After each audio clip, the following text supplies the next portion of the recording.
My name is Youngju and I teach Korean literature at the University of Michigan in the United States. And it's been my privilege to work with the organizers here at SNU on this really a fantastic set of conversations. And a particular privilege to be moderating this session. I think in general it's a good idea for the moderator to say as little as possible. But I'm going to break that cardinal rule and say rather more.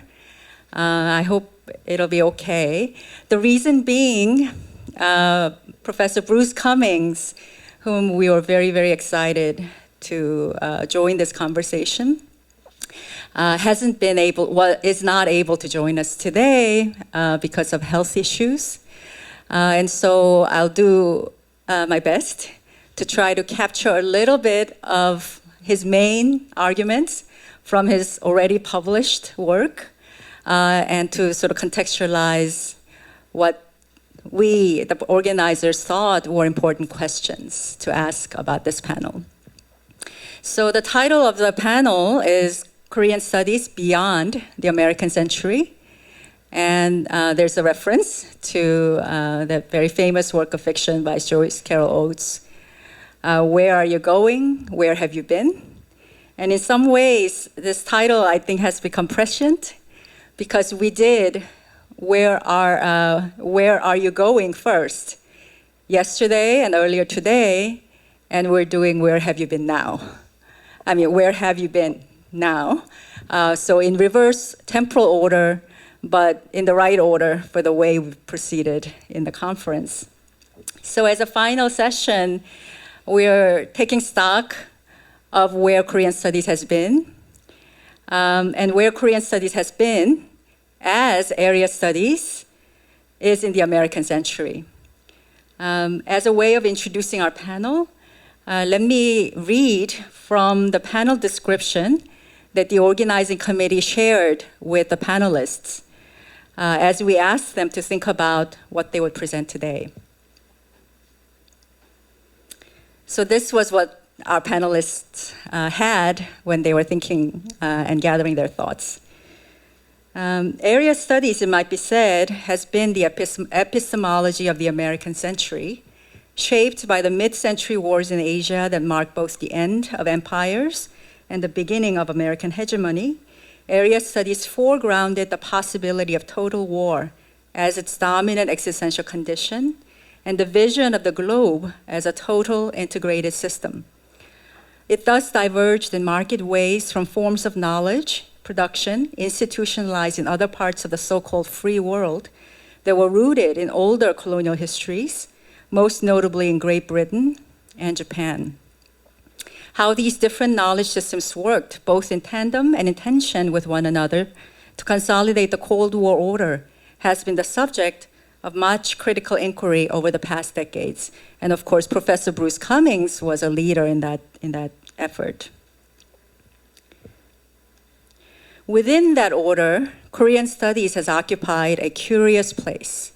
As a latecomer whose major works of scholarship began to be published in the 1980s, against the backdrop of the struggle against authoritarian rule in Korea, Korean studies, especially in the humanities and humanistic social sciences, became as much an arena for criticizing the ambiguities and contradictions of area studies as manifesting its logic and infrastructure. It is telling, for example, that in disciplines ranging from literature to history and from folklore to anthropology, the first significant generation of American Koreanists had their first encounter with Korea not only in the military or in the CIA or OSS, but also through the Peace Corps. And of course, Professor Bruce Cumings is an example of that. The spectacular speed of Korea's subsequent progression through developmental dictatorship, democratization, globalization, and neoliberalization has rendered Korean studies breathlessly dynamic, with attendant weaknesses and strengths as an academic field. And as the American century draws to a close, Korean studies finds itself poised to take off in regions other than Western Europe and North America. The panel gathers different generations of scholars working on Korea in disciplines ranging from history to anthropology to reflect on the conditions of possibility as well as a history of Korean studies in Japan, the US, and the UK from a global perspective. What can that history tell us, not only about where Korean studies has been, but also where it is going? So these were the shared problematique that brings our panelists together. And I think it would be really remiss not to start that conversation with a discussion of area studies, whose most vocal and prescient critique has really been Professor Bruce Cumings, who is professor of history and has been a professor of history at the University of Chicago for many years. So as a way of just introducing very, very briefly some of the major points that help shape the critique against area studies in the United States especially, let me put my long discarded hat as a graduate student back on and read this article and just summarize for you very, very briefly just a couple of its major contentions. So the article is called Boundary Displacement, Area Studies and International Studies During and After the Cold War, published in that now almost defunct Bulletin of Concerned Asian Scholars, and reproduced in a slightly revised version in a 2002 volume published from Duke University Press, where a lot of the voices, a lot of the people, scholars who contributed to the Bulletin of Concerned Asian Scholars, especially Japanologists, contributed chapters. That article begins with a quote from McGeorge Bundy, dated from 1964.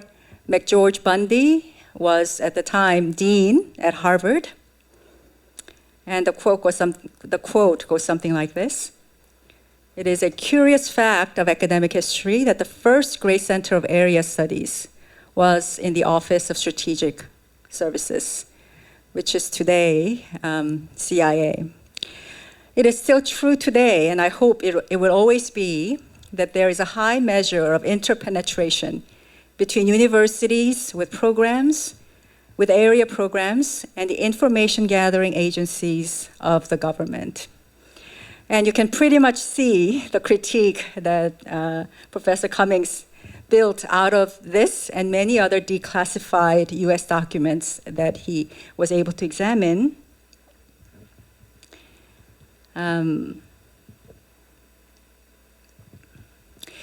The emergence of area studies, its origins, goes back to that interpenetration between the academy and intelligence gathering units, agencies of the United States government. It is something that we know now. It's a very, very familiar story after the critique has been made for over 2 decades.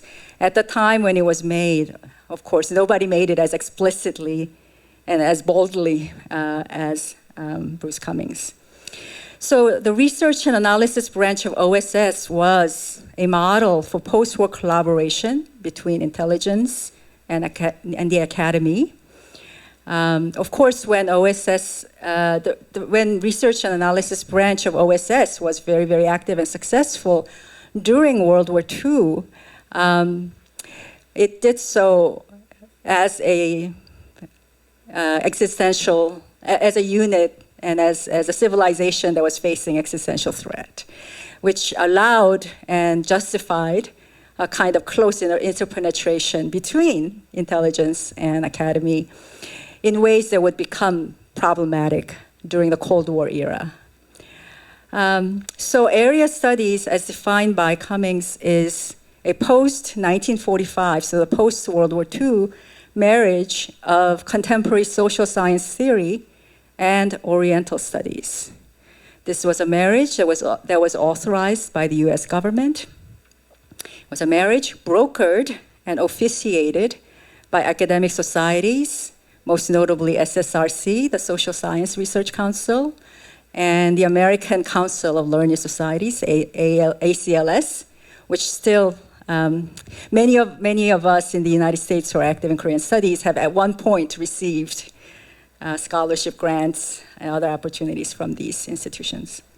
And it was paid for by foundations, also most notably Carnegie, Ford, and Mellon. Cumings argues that this was a Faustian deal between unlettered barbarians, these are social scientists according to the Orientalists, and the spelunkers in the cave of exotic information, these are the Orientalists according to the social scientists.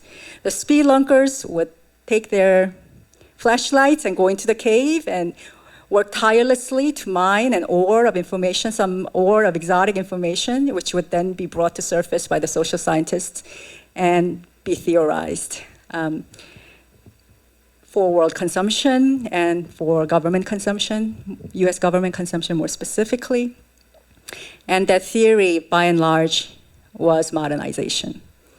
And political science was the privileged locus where the theory became formalized. Under the modernization theory and East Asian studies structured as area studies, Japan and China were very, very notable, as we might expect. Japan as a favored placement, Japan was given a favored placement as a success story of development. China was given obsessive attention as a pathological example of abortive development. And of course, Korea was not given much attention, except as we will see within boundaries that were problematically drawn. And those boundaries were epistemological as well as institutional. In the academy, communist studies and modernization studies became the two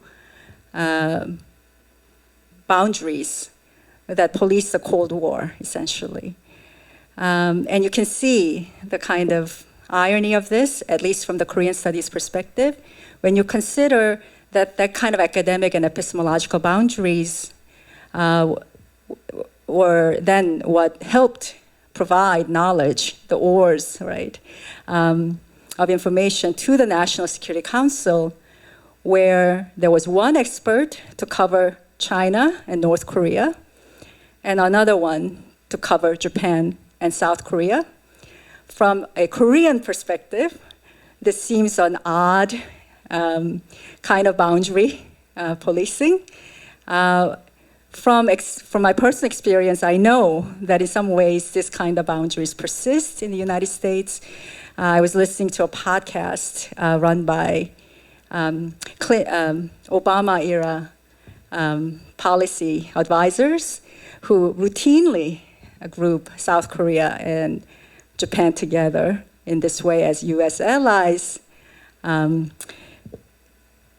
notwithstanding the fact that Japan and South Korea have never been allies. So, and this is a final slide. Three major moments in area studies, in the history of area studies.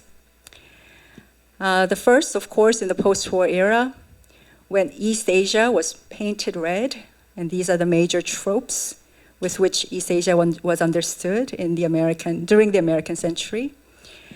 When East Asia was painted red, the dominant movement was from the red Beijing, red Peking, outward, right? The potential threat of red China, communism, then irradiating outward and making China's rim areas under threat, most notably South Korea, South Vietnam, and what Bruce Cumings calls the big enchilada, Japan, which was always number one within that framework. In 1970s, this framework pivoted as US interests also pivoted over and around China. Nixonian rapprochement with China was the immediate context for this. And after that move, East Asia became the Pacific Rim, and Rim speak began to dominate. Here, the movement was not from red pipping, potentially threatening other parts of free Asia, but of the miracle economies of Asia, then moving and potentially impacting and enfolding China, which was also going to open and develop. Right? Cumings notes that this movement, this reformulation of East Asia, was predicated on amnesia of Vietnam, where United States suffered, right? Where United States experienced a failure of major scale. And the man of the hour in this sort of repivot was Henry Kissinger. And Ezra Vogel's book from Harvard, which came out in 1979, the most timely fashion, and became a bestseller in Japan. Understandably, Japan is #1, Lessons for America. In the 1990s, in the early 1990s, post the collapse of communism, area studies encounters a major crisis in the world now without borders, where the desire to find enemies and to make that enemy very visible and articulatable, which motivates the activities of the national security units, were overwhelmed by the interests of multinational businesses wanting to engage Beijing, no longer red pepping. The era witnessed the attenuation of government and foundation support for area studies, which seems logical given this development. And this last bit is my own addition. It does not appear in this article from 1997. But for me, the man of the hour in this third phase is George Soros and his attempts to foundationalize his concept of open society. So those are the major boundary displacements that have occurred in area studies over the history since the end of World War II.